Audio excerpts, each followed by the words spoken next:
Hodnota civilizácie sa posudzuje kvalitou vedomia, ktoré rozvíja všetky ostatné hodnoty od ekonomického rozvoja až po náboženstvo a vzťahy s okolím. Geograficky sa na rôznych miestach nachádzajú osoby s odlišným vedomím, kultúrou a prioritami. Preto sa aj karmicky rôzne duše rodia práve v krajinách a do rodiny, ktorá zodpovedá ich karme a stavu vedomia. V súčasnosti koluje na západe veľa zmätku ohľadom osôb z krajín Blízkeho východu, ktoré sú nami vnímané len veľmi skreslene cez predom nastavenú mediálnu optiku, ktorá vytvára obojstrannú nevraživosť. Manu Samhita napríklad prezentuje koncept, ktorý vysvetľuje negatívnu karmu plynúcu z narušenia geopolitických sfér vplyvu. Inak povedané, ak dané impérium nedokáže vytvoriť dostatočné kultúrne zázemie pre svoju kolóniu, tak sa s ňou nakoniec dostane do otvoreného konfliktu. Rovnako vzniká aj konflikt, keď existujú kultúry, ktoré sa vzájomne negujú vo svojich prioritách. Vždy je ale jedna strana dominantnejšia s väčšou sférou vplyvu a kontroly. Je to podobné práci, kde existuje šéf a pracovník.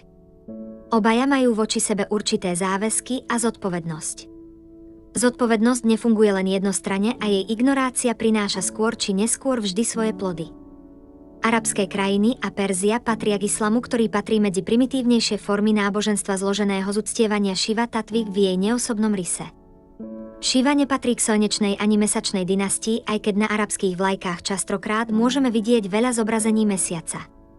Dodnes sa rôzne formy islámu spájajú s uctievaním Šalagrám Šíl, džinov a rudrov. Jedno z mien Šivu je aj Hara a to je práve aspekt toho, kedy prijíma útočisko u Višnu Tatvy.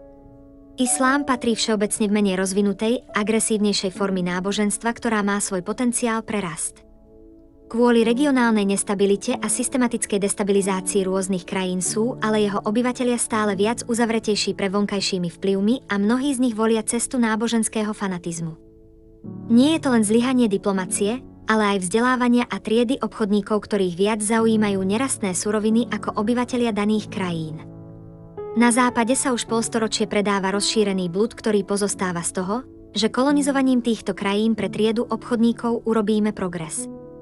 Realitou v regióne sa ale nakoniec stáva to, že táto trieda obchodníkov prináša hodnoty imperiálnym záujmom a parazituje na ostatných regiónoch bez splatenia svojho kultúrneho podielu. Robí práve presný opak. Filmy a média sa upriamili na otvorený rasizmus, kde sú rôzne regióny označované len za barbarov, orkov a tú najväčšiu spodinu nehodnú hlbšieho zamyslenia určenú len na vykinoženie. Výsledkom je prirodzená spätná väzba. Radový kokot v Česku alebo na Slovensku sa napchá biftekom, pustí si správy a večer zamudruje o tom, v akej pokrokovej civilizácii žije, ktorá dokáže systematicky parazitovať na destabilizácii krajín tretieho sveta. Publikum kokotov mu to olajkuje a všetci sú šťastní, zbavení akejkoľvek pochybnosti o správnosti takéhoto konania.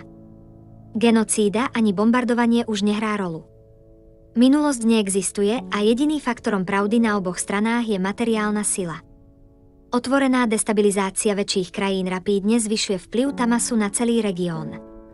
To znamená väčší vplyv duchov a ďalších negatívnych entít v celom okolí.